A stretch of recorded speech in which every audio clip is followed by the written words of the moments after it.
you.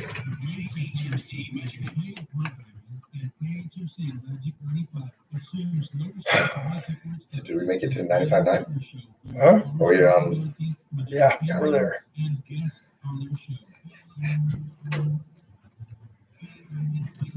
Yeah, my video never loaded. Still just sitting there spinning.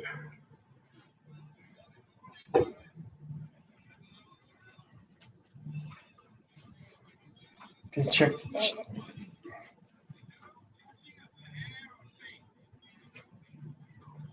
I feel like I'm hogging all the action here. Welcome to the Caleb Sullivan. Oh man! Oh man! Oh man! Oh man! How are you this morning? Boy, you can tell who your co-host is, can't you, already? Already.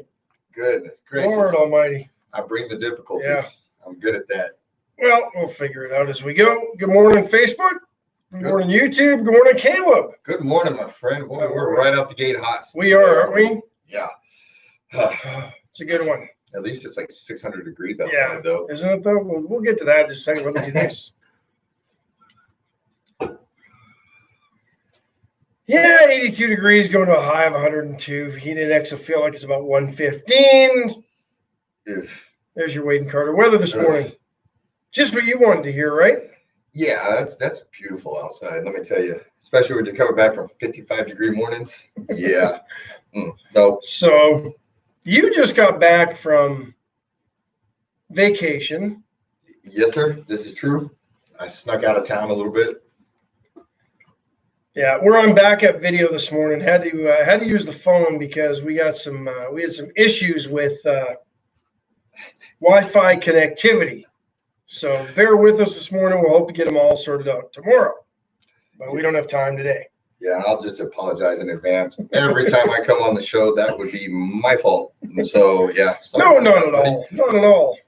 Yeah, if I wasn't hitting 100%, I might not take credit for it. But I mean, it's every time. So I mean, you guys should just use me as a scapegoat. You got one. So we are on YouTube. We are on Facebook. See who's all in this morning, and then we can kind of get rolling. Besides Caleb guest hosting today and tomorrow, as Brent's off for a couple of days. Lisa Poole, first one in. H.R. Mallory, good morning. David Glass checking in. Karen Webb, good morning to you. Scott Snow, Marvin Mickish. Fat Pat, good morning to you. The Iceman is in. C.W. Bean, good morning. Matt Boucher, Bobby Leister, Judge Posey. 67 YouTube subscribers, so I think we gained one since last week. Move it up. Yep. Chris Conrad, good morning to you, buddy. Brent Anderson checking in. Jimbo Slice, H.R. Mallory, Heather Monroe, Chris Jansen, Dwayne Payne, B.J. Nelson, Larry Leahy, Christina Wise, Patrick Strauss, Adam Daughtry, and Johnny Hodden. Good morning, everybody. Not bad for a Monday morning. Not bad for a Monday morning. Not bad at all. Let's see if we can't maybe crank it up a little bit more. I'm glad your phone looks like it's working. Mine's just You're just not doing anything? Oh, wait, it's moving now. Okay. All right. It wasn't, but it is now. Well, good. Mike Roth checking in. Norm Burgess, good morning to everybody. Early voting, I think, ends today. No, there is no early voting ended last week.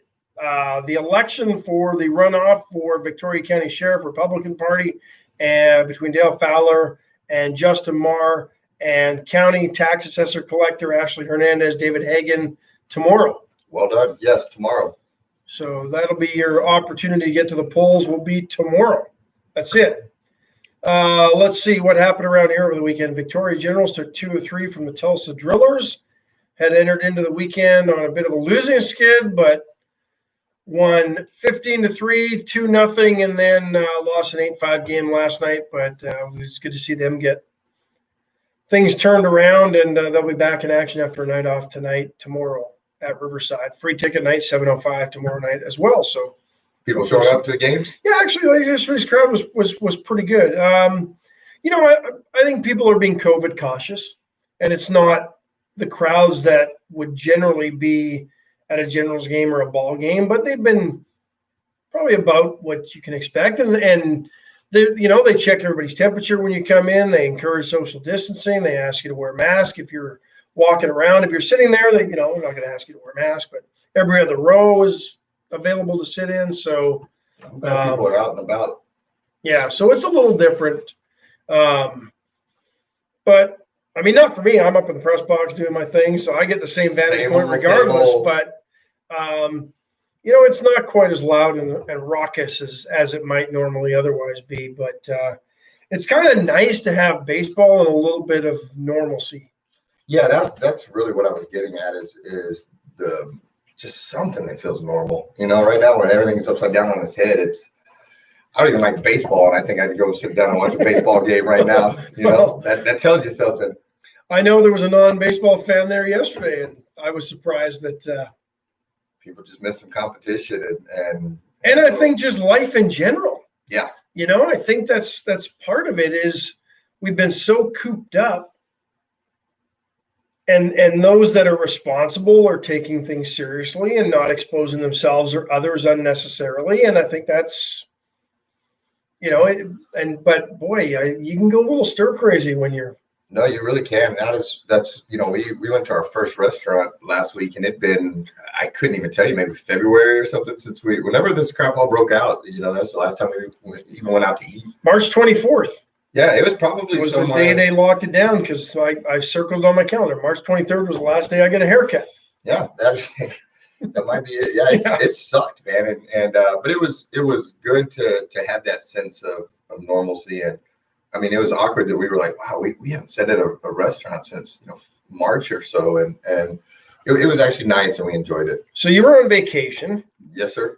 Let's make everybody jealous, and I don't know how much you want to divulge, but you took a nice little family road trip, and I was jealous at seeing the pictures. And we were very blessed. We obviously snuck out like right at the right opportunity as well, because that the numbers seemed to jump right when we left, and really? We were looking back, and it's like, good Lord, and all the governor controversy and stuff was going on, and we just snuck to the side of a mountain in Colorado and posted up there, and we enjoyed it. We fell off the grid for about 4 or 5 days, and then we snuck into Frisco, and they kind of converted the town where they shut down their main street and moved all their restaurants outside. So nice. You could sit out there and enjoy it, and it's 75 degrees in the peak of the afternoon, so it was enjoyable. We had a good time. So did you stay in a campground, or you just kind of find a place? No, we did a little bit of boondocking. We like to do the dispersed camping and go off the grid. The Inez Storage with Mark James over there, they had an RV we could rent, and so we rented that bad boy and drove up and fell off at like Sedalia or something like that, and got lost in the mountains for about 4 days, found a little spot, and it was real nice. Nice. You rent that thing right in Inez. It's pretty sweet. So do you jump in an ice cold lake or anything like that?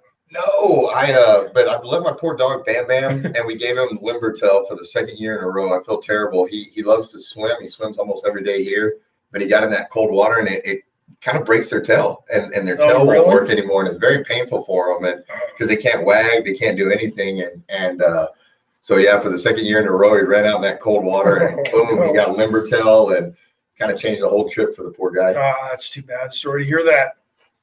Yeah, we figured out he can't do the cold water. It jacks up his tail, and yeah, it's very painful for them to ride in the car for 16, 17 hours after their tail hurts. And so try keeping a dog out of the water, right? I know, and he was so excited because it was the Dillon Lake, I believe, and it had some waves coming in, and he'd never seen waves, and he was attacking the waves, and so he threw his stick out in the water, just having fun, and then we broke him. And felt terrible. But is he better now? He was glad to be home. I don't think he's enjoying the heat because, even for him, I think it was a little bit hard to go from that nice weather to what we came home to. But he is glad to be home. He has fun until he hurts himself, and then it's just not enjoyable anymore. So he's good now. Good. He's good. He's recovering. Good. Rena Scherer checking in. Mike Bloschke, good morning. AJ Lauterbach, good morning to you, Sheriff. Gil Garcia, Diane O'Quinn, Jeffrey Fonseca. So what sort of things were happening? What are they doing differently in Colorado than they are in Texas as far as COVID precautions, lockdown, what's happening up that way? It was similar but different, if that makes any kind of sense.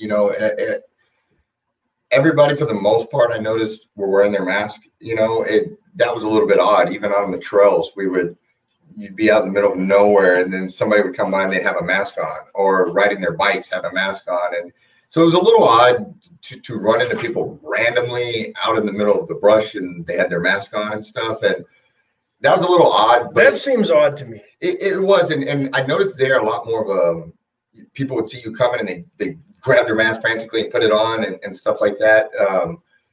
But otherwise, everything was about normal. When you got into town, I'd say probably 90% of the people walking around had masks on, especially if they weren't, if they were in a group or anything. But it was neat to be outside again. It was neat to be walking a town and have full cities. But it was also different with everybody wearing masks. And like the dog was confused and Truman's confused. And it's just a little bit odd.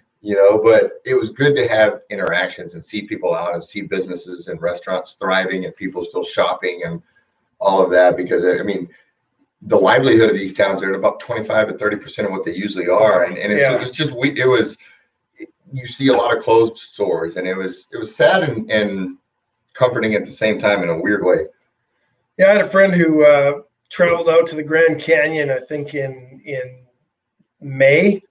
And marveled at the fact, basically, the Grand Canyon to himself. Mm-hmm. I mean, there was nobody there. They just parked on the ridge, camped in the back of his pickup truck, and there was nobody. Yeah, I heard like 500,000 Texans and I forget the other state. Tiffany read it when we were driving home that descended on California over the last week. Colorado over the last week or so. And escaping the heat, I think, is what they're doing. It's just, I'm a sweaty guy. Like it's hot down here, and that's one of the things that just sucks for me all the time. Is I might change shirts twice in a day, 2 or 3 times because it's sweating, and it's hard to go for a whole week of not sweating and just feeling all fresh. And then you come home and you cross the border, and you're like, I'm not even out of the car yet, and I'm already soaked. This sucks. Yeah. And I've driven down here in the heat of the summer, and it's almost like that. The minute you hit the Texas border, outside of northeastern New Mexico, I mean, it's like a wall. It is. And we were even driving, towards evening time, and we're like, "It's getting hot in here." We're like, "This sucks," And I almost, if old Inez Storage wasn't so good to me on that RV, boy, I would have almost turned that thing around and gone back and just figured out a way to work from there. You probably could have. Make it happen. Adam Daughtry checks in, says prayers to the crew of the USS Bonhomme Richard. There was a fire on that ship. I think docked in San Diego, if I'm not mistaken. I saw it late last night, so I didn't get a chance after I get in from the Generals game and read a little bit about it. But I don't think there's still no foul play suspected. No foul play suspected. It looked like they were. The report I saw, they were in the shipyard for repairs, and a fire broke out. Phones over there. I don't know all the details. I believe there were some injured crew members. I don't believe anybody was killed. I think you're right about that, and I hope I'm wrong. Fortunately, I hope I'm not wrong. I mean, no, I'm tracking, and I'll tell you, most of those guys on those sailors, those are the ones you want fighting that thing when it takes off because they're trained and there was fire. I guarantee there's firefighters, crewmen that were designated to that spot, and I bet you they went right to work and started doing what they had to do. Well, and probably given a weekend, maybe a few less on board than normal, and yeah, not good. But we'll pray for the heroes because I know they did what they had to do there. Stephen Kidder checking in. There's my beautiful wife Cheryl, Darlene Williman, Tom Price. Good time to tell you about Allen's Wrecker Service. 578-6300 if you're on the road this week or maybe this coming weekend and things don't go the way you had planned. Allen's Wrecker Service can get it done. They'll take care of your needs, whether you need a tow to a repair shop or whether you're in an accident and you've got to get it towed to a body shop. Allen's can do the job. 578-6300, the only number we ever call. If the unfortunate arises and we need a wrecker, Allen's Wrecker Service is the one we call. 578-6300. VCS, Rocket Oil Field Services, and the only locally owned and authorized AT&T retailer. Check them out for all your phone needs, communication needs, security needs. If it talks to something or allows you to talk to someone, VCS is the company we always go to. Right there on Kerr Boulevard, the only locally owned and authorized AT&T retailer, part of the VCS empire as well. Chesnick Furniture Company, 116 West One Lynn. They've been doing it for 100 years, folks. They're going to keep doing it. And right now they're giving you 50% off all furniture as they celebrate 100 years in business in beautiful downtown Victoria. They've been at their current location for 70 years. Well done. Yeah, definitely. Bobby Leon's done a great job. And get over to Chesnick. They've got great selection of furniture, bedding, anything for any room in the house. My son-in-law has a recliner from there. It's a best brand recliner and absolutely loves it. So that's as close as I can get to a testimonial because I don't have a recliner. When you're growing up is when we haven't grown up yet. That's why No, that's we don't have why. recliners yet because we're still Maybe young at heart. But great selection and always a great visit when you stop by Chesnick Furniture Company and SCT Building Systems. 564-8864 from conception to completion. SCT can get it all done, whether you're looking for metal building construction or a barn dominium, whether you're looking for traditional bricks and sticks, they can do it all, and they can finish and landscape it all for you as well. So give them a call, 564-8864. They can handle all your construction needs. Todd Goin checking in. Jeremy Pena, good morning to you. So you were away last week, and I don't know if you saw the headline, but they're talking like, I believe the number was 20 to 30 million renters are going to start facing some tough times because of COVID situation and I guess rental amnesty and some of the programs that were enabled to allow for rent to be paid are running out, and these programs are ending. Yeah, that's just scary to me. That, right before the last hurricane, I was thinking about renting out my house instead of selling it, and then the hurricane hit, and so many people just didn't pay their rent. Yeah. And a lot of people didn't have damage to their homes, and they're like, no, you don't have to pay your rent. Well, yeah, you do. Did anything happen? No, but there was a hurricane, so you don't have to pay. No, yes, you do. And that kind of spooked me, to be honest with you, and I kind of backed out of it. And then once this all happened, I don't understand how they can just grant, relief payment or amnesty to people, because somebody always owes somebody something. And unless that chain continues all the way to the top, somebody's going to get hosed in that deal, and it's just not good. I mean, probably about the only way would be to own it free and clear and renting it. Then you might have a little leeway as a landlord to work with somebody. But if you've got a mortgage payment on that rental property, Yeah. I mean, you're still going to have taxes and repairs and other stuff. But I mean, I would think that would be the only way as a landlord where you might be able to work with somebody because you've got bills. Yep. And that's why I always wonder when they started saying that, rent relief or amnesty and all this kind of stuff. Well, how far does that go? Because unless you get everybody in that chain to agree, somebody's going to be that weak link and get busted there. And that scares me, and well, that's what we noticed is just some of those businesses closed down. They're like not coming back and stuff. And not good. Yeah. Because I don't like the wealth, I don't like government bailing people out, but in the same breath, when government comes in and just shuts your doors, you're doing fine. And they're like, hey, wait, no, you're not. You're done today.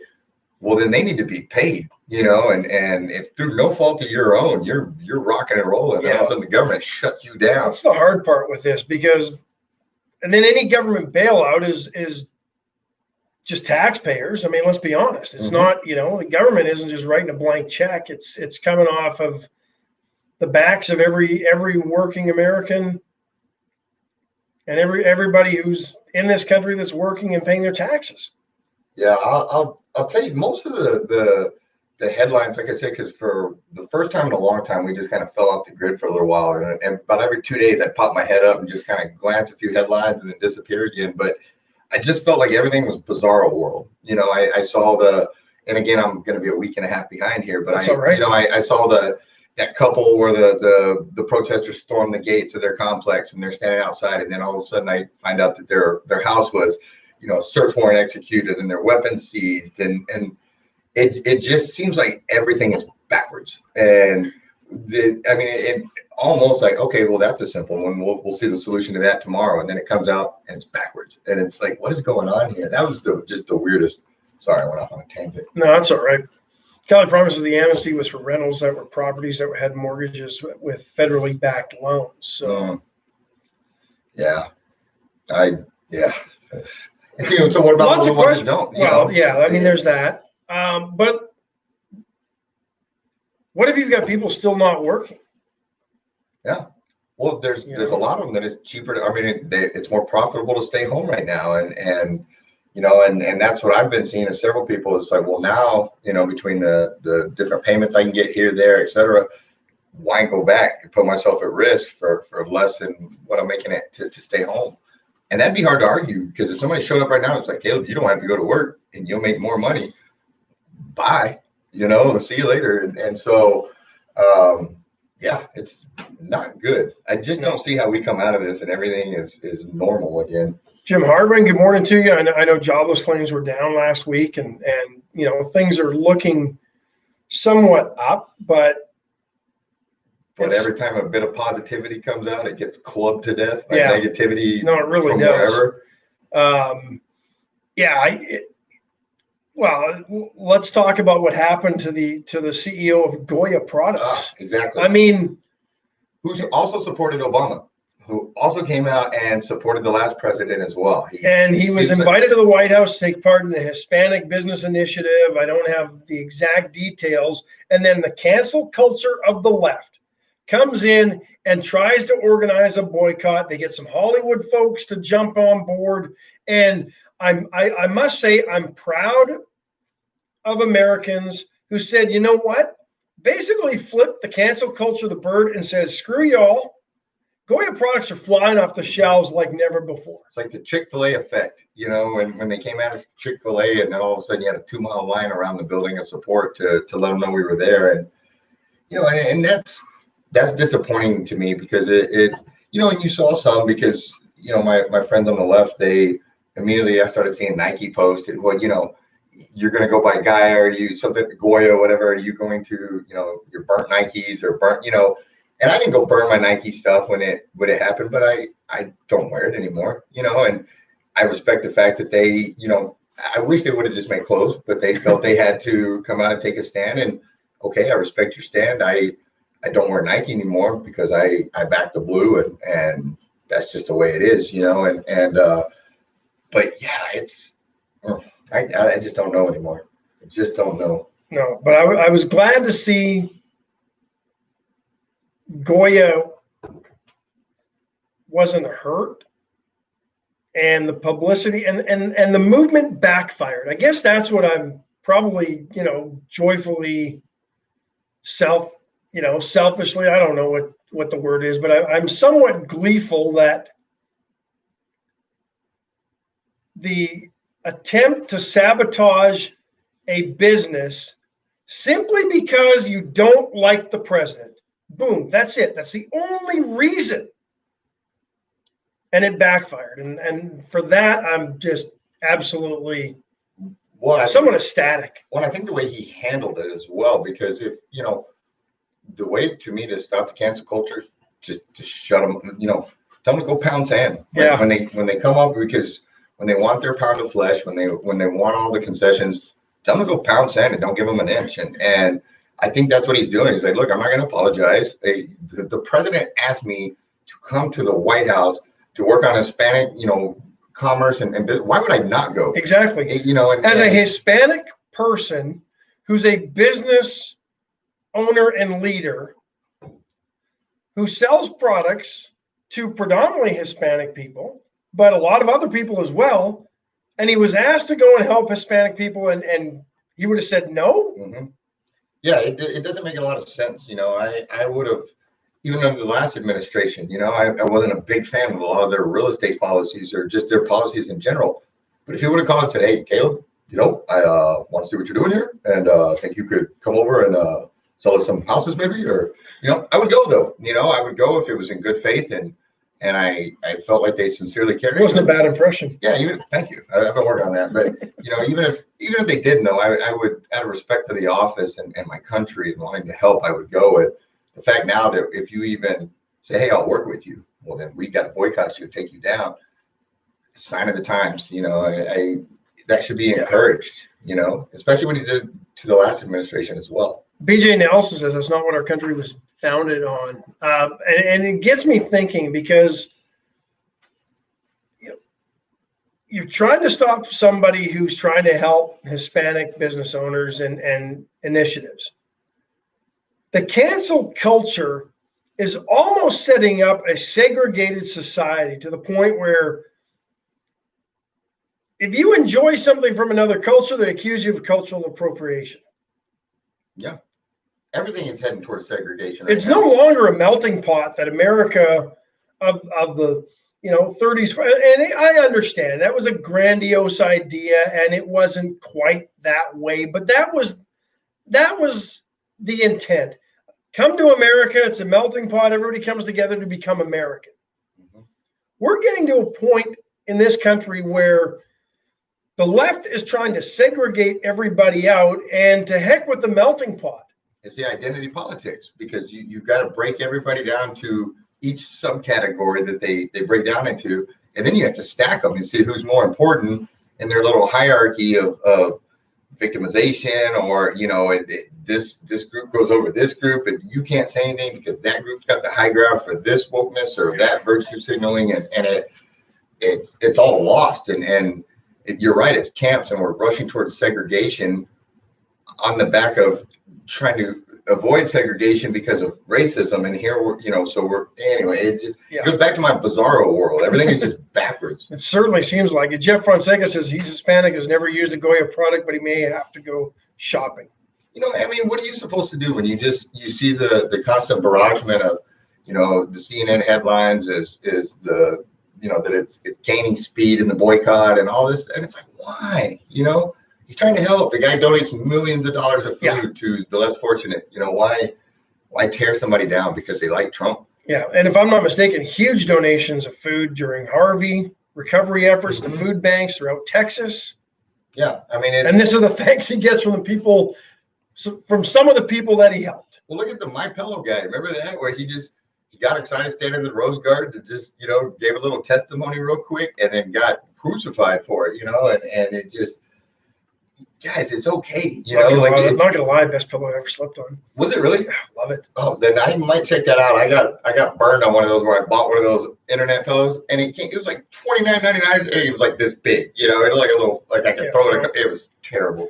So really full disclosure, my wife didn't like it. It took about 3 days, but I absolutely love it. See, I'm about to buy this weird like $250 because I'm a side sleeper, and my shoulder, like I smashed the pillow, it goes down the front of the bed. So I'm about to buy this weird giant ramp thing that I can put my arm in, and it's like a big $250 contraption in the bed. I'm sure Tiff's gonna love it. Yeah, it's gonna be awesome.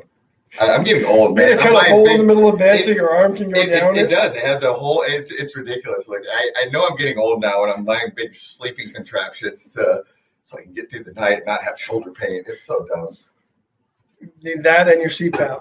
Yeah. It's coming. I told the wife, God, getting old sucks. Because I still feel 18 in my mind. I know. And we just filmed that episode of Victoria Gymnastics, and I'm not 18, and you can't just go jump on a trampoline. Like something simple, like let's go jump on a trampoline. Yeah, you shoot right off the side of that thing, and your body sucks, and everything cracks, and man, I love the wisdom that comes with age, but the rest of it, the creaky bones and stuff, they can take a hike. Natalie Mayer checking in. Adrian Kennedy, good morning to you, Adrian. How's things in Central Texas? Hope things are well for you. Larry Leahy says the cancel culture is based on hate. Very much so. Scott Tomko, good morning. BJ Nelson says, have you heard about all the mess with the Republican State Convention? We're all waiting to see what we are supposed to do. So wrong. Yeah, I'm curious to see how. I know they were scrambling, trying to find places to hold it. Do they don't have cancel it? I think they can. It was supposed to be this coming week, wasn't it? I don't know. I'm behind on that one. I apologize. I don't know. Well, you've been out of town for a week and a half, so we, side of a mountain, no connectivity. We forgive you. Well, I appreciate it, and because I don't know that one. I hope they figure it out. Jeff Meyer checking in. Catherine Imes, Katina Arterberry, Scott Tomko, Miranda Tunches. What did she say? Something about a trampoline here. She says she can still jump on a trampoline. Yeah, but those trampolines, go watch that Meet Victoria, that last episode. Those are like turbo trampolines. Those ones that those gymnasts jump on, they're not the ones that go real high. And and it's spooky. It sounds cool, but you'll notice in the trailer or some of the clips where I'm flying into vault, those little pits. That was not intentional. I was trying to make a legit Could you do a flip? Yeah, but it looked like about 4-year-old flip. I mean, it was not multiple flips looking cool. All right, I think. Good morning, Wade and Carter. I think we have a call. Well, had a call. Lost a call. That's all right. That's all right. Remote convention is what Jimbo Slice says he saw in an email. So I'm over the remote crap. Like I as soon as somebody pops up, you know, it's a Zoom interview or and I'm not knocking people. I understand, but I'm not playing. It's not the same. No, I no. It was a nice workaround originally when you didn't have the opportunity to get, but now I'm so over Zooms and Teams and everything else. It's not the same. My ADD factor won't allow. I keep no, you know. Ooh, look, there's a paperclip on the desk. You know, yeah, that's not going to work for me. I can't do that kind of stuff. And yeah, I agree. I appreciate that people are trying, but I'm just over it. Yeah, over it. But what do you do? You know, that's what I was thinking driving home last night. And you know, what do we do? We're national news here on headlines, and you try to balance that responsibility of safety, but yet still earning for your family and weighing the risk of taking it. You know, it's what do you do? Yeah, I don't know the answer to this, but I just don't think that staying home is the option. Like we have to move forward and just take what comes. I believe, and so I don't know. Miranda Tuja says so much is lost, and it really is.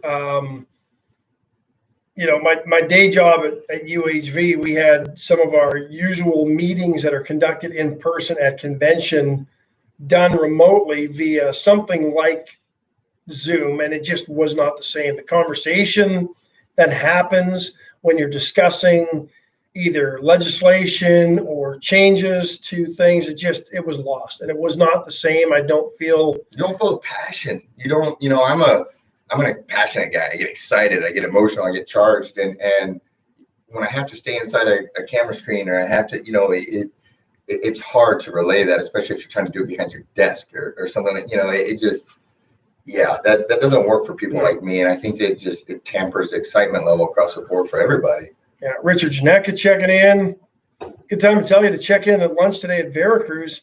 If you want, 576-6015. You can also get it to go. Grab maybe call on your way home from work and pick it up, take it home. But always one of my favorite stops. And it's 2 days from Caldo Wednesday. So you got that going for you. But I like the taco salad without the chips.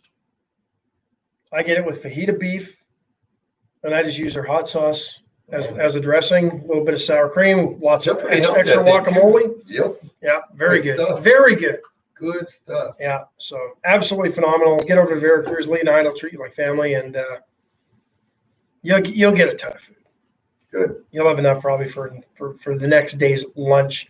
Razor IT Solutions, John Paul Hall, the one to call if you have any issues trying to figure out why your website isn't performing the way it should, or you want it to perform better. Maybe things are going great, but you think things can be going even better. John Paul Hall is the one to call. Razor IT Solutions can help figure out the IT solutions for your business. It's right in the name, Razor IT Solutions. Give them a call. Adson Offer since 1926. They've been selling Victoria Chevrolets. They've added Mazda, Mitsubishi, Cadillac over the years. Full service dealership. Great folks. Great service. Paint and body shop. You're doing something right if you've been in business since 1926. Family owned since the get-go. Tommy Taylor keeping the family business alive. And I mean, I don't know if there's a more recognizable dealer sticker than that big A on the back of pickup trucks and cars. When they earn the recognition. They certainly do. Done a great job and continue to do a great job. And if you want to stay home, they're oddsandoffer.com. You can buy a car from the COVID safety of your living room if you want to. 550-1826. That's the number for White Trash Services. Give them a call. They can handle all your trash collection needs in a 6-county region. Hopefully soon, maybe they'll be able to do commercial service in the city. Waiting on that. I'm going to call them. I got enough junk. We're going to figure out a way. I want to work with somebody like that. But they're expanding into the Rockport, Holiday Beach area. So wherever there's a need for trash collection, White Trash Services is finding a way to get it done and and serve your needs, whether it's weekly trash containers collection, whether it's a dumpster, whether it's a roll-off. They've got it all for all your trash collection needs. 550-1826. I want to do Meet Victoria on them. I think that'd be a cool segment, you know. It's a good segue into Meet Victoria. I'm sure some of our listeners have seen it. There might be some that haven't. What is Meet Victoria? It's a pretty cool, enterprising idea that you came up with. Tell the folks. Yes, sir. I like to do acting and stuff like that on the side, and I don't get to do it much anymore. I wasn't good enough to be the next Tom Cruise, and so nobody wanted to give me a TV show, so I just made my own. And but it's really fun. It's the American entrepreneurial spirit right there. You do what you got to do. And I've had a lot more fun just owning the whole thing and making it my own. But we go into these businesses or offices. I'm looking for stories. It's not a commercial for any kind of business or anything like that. I think stories are neat. Using White Trash Services, for example. How the heck does somebody end up in that line of work, in that line of business? So, that's not something that would normally pop into my head of getting there. And I get to go in and meet these people and find out these amazing stories of, hey, this is what we did. This is where we came from. And a lot of times I go in and I do whatever they're doing as well, kind of like Dirty Jobs or something. The gymnastics place, they put me through the kids class and about broke me. They almost broke you, but they didn't break your spirit. The spirit will never be broken, but we're doing PD down the road. We're going to get in the dog suit and the dog's going to hit me and stuff like that. And it's just a fun way to put eyes on some of the great things that are going on in this town and some of the, like the escape rooms or the stuff that people don't know about. And it's neat for me to get to meet the people that you hear they're putting their whole lives into this business and everything. That's why you see business owners get so passionate about, them forcing me to close or forcing me to be the COVID police or all this kind of stuff, because most of these people are just trying to survive. I mean, their whole lives are in this and everything's in it. And so I'm very blessed to get to do those stories and be a part of things and make their products or participate in their drills or do whatever. And it's fun and we're blessed. So sorry, I got excited. No, it's and that excitement and enthusiasm shows up on your Meet Victoria segments. I'll say that. I think that you capture a spirit of Victoria that I don't think people know is out there. Yes, sir. And it comes through in your segments, and that's knowing what I know about production and stuff. I think that's the coolest thing, because a lot of times that's one of the hardest things to translate from your heart through a story. I agree. To the viewers is that passion for your community, and you do that with absolute sincerity, and nothing gets lost in that translation. And I think that, to me, that's a huge compliment. You may not take it that way. No, I do. But it's very evident in your segments that your love of this community shows through, and your excitement for wanting to highlight what makes this community so unique is apparent. And I love the segments just for that. Thank you. And a lot of that, I got to tell you, that's Steve Gonzalez. My videographer, he does. When we sat down that first time, I told him kind of my vision, and when he showed up in my first shoot at Cryo Depot, poor guy showed up with like 3 or 4 cameras and carrying all this stuff, and it was our first job. He didn't know what I was going to do. I didn't know what I was going to do, but he found my heart in it, and he puts his heart into it, and it really just, because we sit down and we talk about it, and we make sure We've had people, hey, let's, can we buy an episode? Can we do? No, it's not about that. And I'm not going to be so, we're telling the stories we want to tell. And it's great. It's awesome. And Steve does a great job. And luckily we've been taken in, and then we just started expanding out, like the debate stuff. It's, that seemed to, why not? That falls under Meet Victoria, to meet the candidates. You did a great job. I'm still hearing positive feedback on that. And so, that was a lot of fun. As many sleepless nights as I had leading up to that, because I'd never done that sort of thing before. It was a lot of fun, and we haven't debriefed that, have we? Not really. No, I forgot. We just still went different directions and never even really talked afterwards. Well, I mean, you finished and basically went on vacation, and I did. Life went on. I did, yes, sir. But I think for me, the feedback I'm most proud of is the fact that that everybody says, you know what, that was a very fair debate, Yep. and that's all we were striving to do, was provide a fair forum for both candidates. And I thought, I just wish to hear that, Mr. Technical Difficulty gave Shaw, there were so many moving pieces to that thing. And then with the changes at the last minute and poor Steve was doing the job of about 5 people by himself and scrambling around. And we got a new copy up that was a little bit better, but, I was too. I was still very proud of the fact that in about 5 days, we pulled off a debate and it was fair, and the candidates felt it was fair, and the community, all the feedback, I was proud of that, because that was our goal when we talked. It was like, let's do something here that's good and fair, and we put our hearts into it. And I knew you were the man, and you nailed it. I didn't get to, thank you. I didn't get to tell you, if anybody didn't see, what he did, it's not easy to host a debate. I know people, they see you on a show and stuff like that, and you do so well that I think people, you and Brent both, that they take it for granted sometimes of how hard this is. And it's not just you show up. I mean, some people may be able to just show up and make it look good. And you are one of those people, but you also didn't phone that in. Like, you had days of going back and forth with questions. And is this fair? Does this sound fair? Is this, and so like I said, when you popped into my head as the moderator, I could not think of somebody better. And I wouldn't change a thing. I think you nailed it, and I appreciate you for it. And, you just got a random call out of the blue. Hey, do you want to moderate? I just decided to host a debate. When? Next Wednesday or Thursday. I mean, it was like 4 days away or something. Yeah, okay, I'm in. Didn't have very long. Yeah, but we did it, though. And that's that spirit that I like right now. It's like, I don't care. Yeah, it sucks out there. Yeah, but just get it done. Find a way, smash through it, accomplish something. Anyway, sorry, getting fired up again. Yeah, no, those are fun. Cody sure said this is getting intense. Yes. Sorry, Cody. I'll calm down. My wife made some good coffee this morning. Julie Flessner checking in. Justin Glass, good morning. Hannah Moses, good morning, Mrs. Moses. Hope things are well in cool Calgary, Alberta.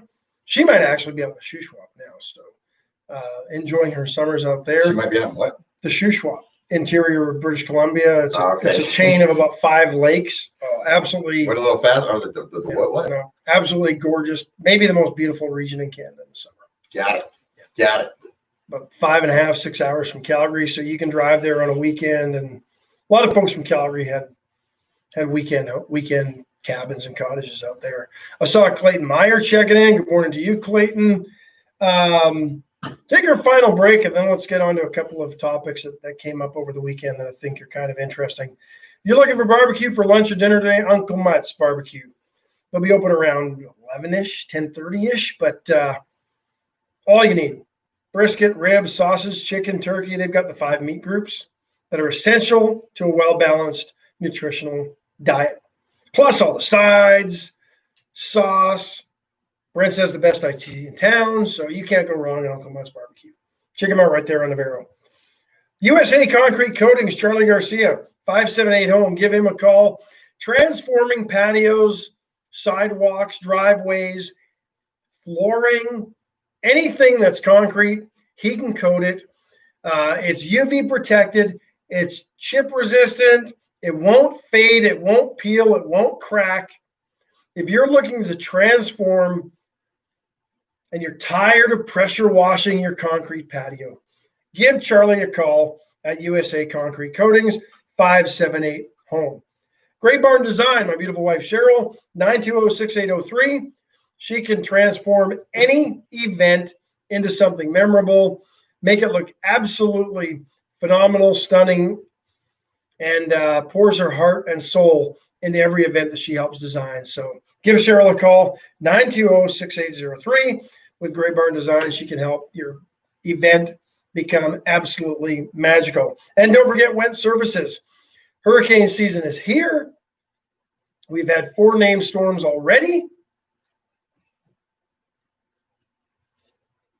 In the Atlantic, we've had a couple in the Pacific. I think one come across like Mexico, and we better not get a hurricane right now. I'm hoping not, but we'll stand out in the front yard and yell at it and tell it to go away. Yeah, no kidding. But now's the time to get a generator for your home, whether it's a Generac, Briggs & Stratton, Kohler. They've got all the brands for all generators to meet any budget and need that you can have, whether you want just to run essential appliances and your AC, or you want your whole home to be backed up when the power goes out. Went can do it all, whether it's natural gas, propane. They've got solar power backup now. I mean, they're at the top of their game and on the edge of all the technology that makes these things affordable. You better get that generator now too, yeah. because you can't find them when it kicks No, out. never. So, if you're going to build a home, I think this would be an essential piece to throw into the construction of that home. It would be a backup generator. You'll never have to worry. They test fire monthly, so they're always checking themselves. Just absolutely great technology. Another one of those things, being an adult, you need to just get it done and have it, and you don't think of those things when you're 16, 17, 18 years old. You don't. And I'll tell you what, I have a lot of respect for my parents now, looking back on all the just daily crap they handled that I never had any idea of what daily crap that you caused them. Yeah, I mean, seriously, and it's changed. Truman's only 9 months old, and it's already kind of made me look at the world different, and respect my parents even that much more. And because especially now, he's 9 months old already. Yeah, quickly it's moving, but it's his safety and Tiffany's safety, that's my responsibility, and so all of these things like this are all generators and all this, and these are things that I wouldn't have thought about, but you better get one. Because you don't want to be down here in 100+ degree weather with no generator and mosquito. It sucks. Yeah. It sucks. Caitlin Weinheimer checking in. There's J Dub. Good morning to you, J Dub. Oh, let's see what else happened over the weekend. I think Friday, was it Friday? Late Friday, President commuted Roger Stone's sentence.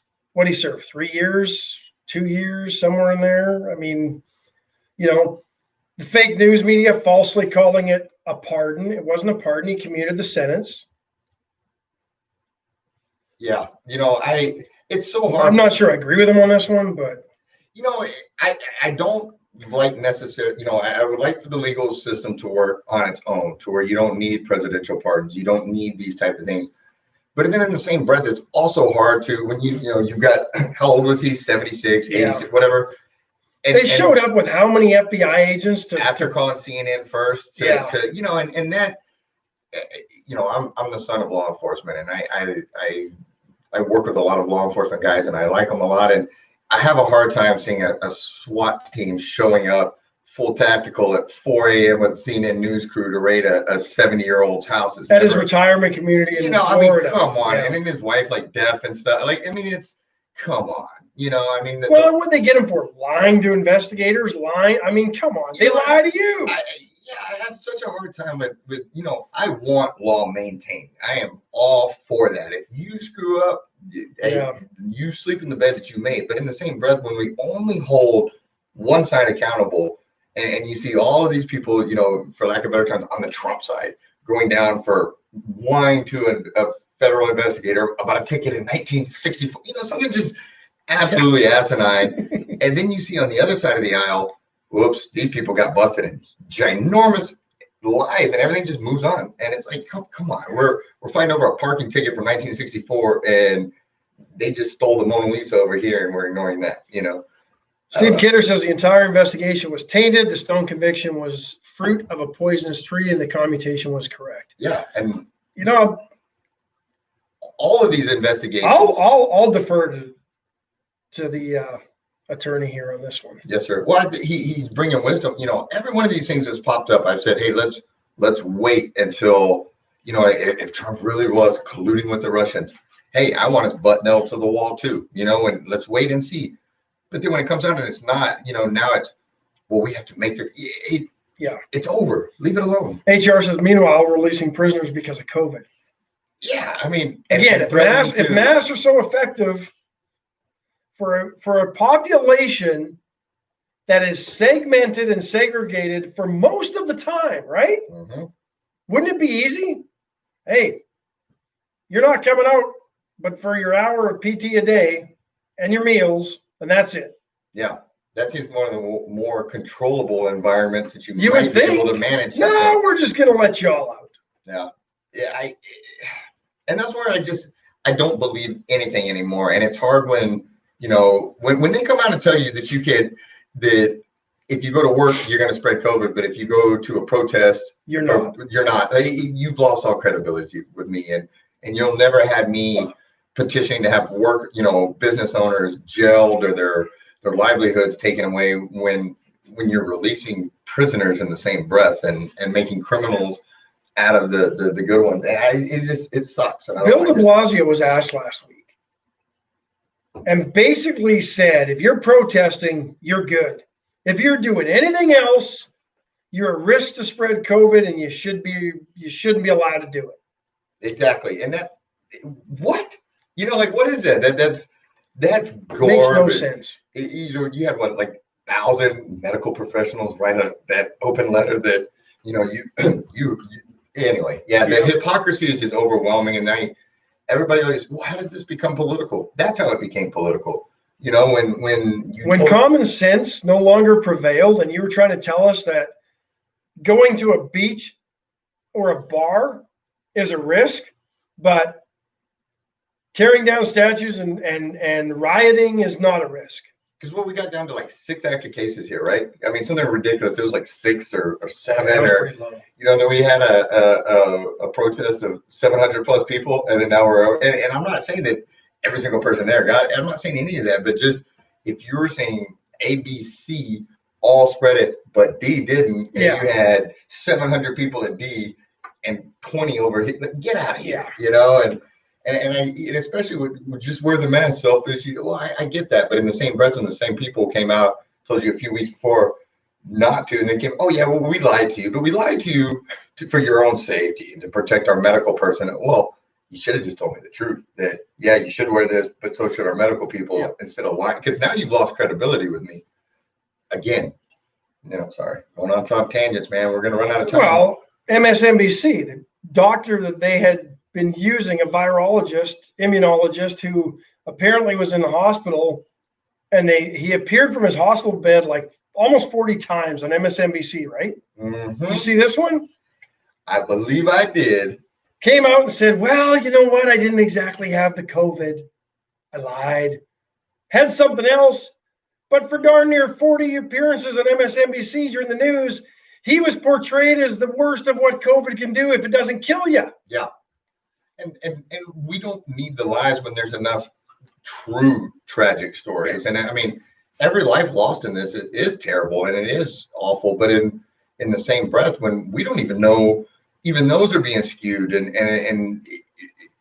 I don't know. This is just scary, and it makes me nervous for the people that are, like we talked about earlier. You're trying to find that balance of being a productive, you know, American and taking care of your own responsibilities, but also trying to protect your family. And the misinformation and the lies that I think I can't help but have this weird feeling that come November, one way or another, this thing probably clears up, you know, and somehow, some way, all of a sudden. If President Trump wins a second term, it's going to clear up because they're going to have to move on to something else that can try to derail. Right. And sadly, I don't think this is going to be I don't think we've seen the event yet that it's going to really shape the election. Like, I still think that there's something coming. As soon as the ice gets thin enough that people aren't jumping the way that they want us to on this one, the next catastrophe is about to hit. Well, I mean, you can't help but think of the politicization of it when, you know, unemployment numbers started looking good. Wall Street started making a comeback. You know, the losses from the COVID were almost all erased. Mm-hmm. Oops, here comes the second wave. Yeah, convenient how that works. And I guess my problem is the statistics on it is, you know, and I understand that everybody's got their own set and all this kind of garbage and whatever, but in the same breath, the states that did, you know, everybody's pounding the red states right now. But when you start looking at some of the broken down statistics of death rates and stuff like that, they're actually, there's not a huge difference or even much of a difference at all between the ones that went back to work and the ones that stayed in the lockdown and all of that kind of stuff. But it's all politics at this point. You know? And interestingly enough, the states and areas that seem to be doing the worst, Democrat controlled, Democrat run. Mm-hmm. The numbers bear it out. No, they don't. I mean, I know they do, but no, they don't. You know what I mean? And Yeah. yeah, I mean, look at New York right now. I mean, the fact that, can you imagine if any Republican governor anywhere forced those nursing home patients back into the, what is it, like a quarter of all the deaths nationwide come from the New York nursing homes, and then or some crazy That's statistic. crazy. Well, and I saw a study over the weekend, and I've got it on my phone, which I can't get to at the moment, but they looked at, and no state was immune from this. Almost 45 to 55% of the COVID deaths happened in nursing home, long-term care facilities, according to their research, depending on the state. Mm-hmm. So if half of our deaths, we fail to protect those most vulnerable, as we would under any other similar type situation. That's the breakdown. Yeah. And well, the same, I see those same people walking out. Well, this is all Trump's fault. If Trump would have been ahead of it, then it wouldn't have. Well, then there's video of them 2-3 weeks after Trump telling people to ignore him, telling people to go to Chinatown, telling people, and it's like none of that exists. And that's why I think this has become so combative between these two sides. I think it was designed to. I think this is something just further to divide us. But you start telling one side that the other side doesn't care about them and wants them to die, so they're going out, and then they look out and they see that other side going out and going places, and they're just turning us against each other, and they're using the fear of our safety to get us to. Well, they're using. You just said it. They're using fear. They're not using facts that actually make any sort of sense. Mm-hmm. They're using facts that can stoke the fear,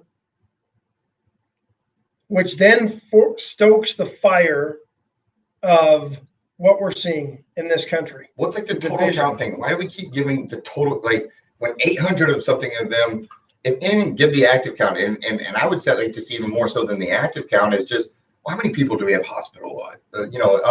If 750 people are at home because their symptoms are so mild, and we have 10 hospitalized or 10 deaths, well, every single one is tragic, but 10 for this, that's such a small percentage. At what point do you stop destroying people's lives to save such a small number of lives that may or may not have passed anyway? Because anyway, I'm beating a dead horse here, but I don't know.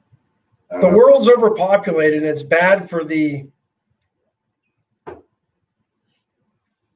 our ecosystems and for our climate. But we have to save every life from COVID. It makes no sense. Yeah, I mean, especially, we can't talk about you being overweight, or we can't talk about you any of these other things, but we will steal your livelihood and close down your businesses, or for something that you may be asymptomatic. You may not even know that you have it. You may not even, but because you don't know you have it, you have to stay home and you can't go do anything because you might spread it. And you might give it to somebody that doesn't know that they have it, that might spread it to somebody that won't know they have it. And then you might get to somebody that eventually will know they have it and pass because they're in it sucks. And I know that we're losing people here locally, and I've had friends of mine that I've seen post that they've lost people. And again, it's tragic, but I've also had friends that have lost people to car wrecks or again, and every death is important. I am not by any means trying to minimize that, but at the same point, why do we cap some from pursuing their lives and their ambitions and not others? State of Texas, and I saw some figures over the weekend. Last year, the pneumonia and influenza deaths were about 3 times as many as the COVID-19 deaths in a shorter time span. 3-month period of the height of flu season from September to January. And COVID now has been about 4.5 months.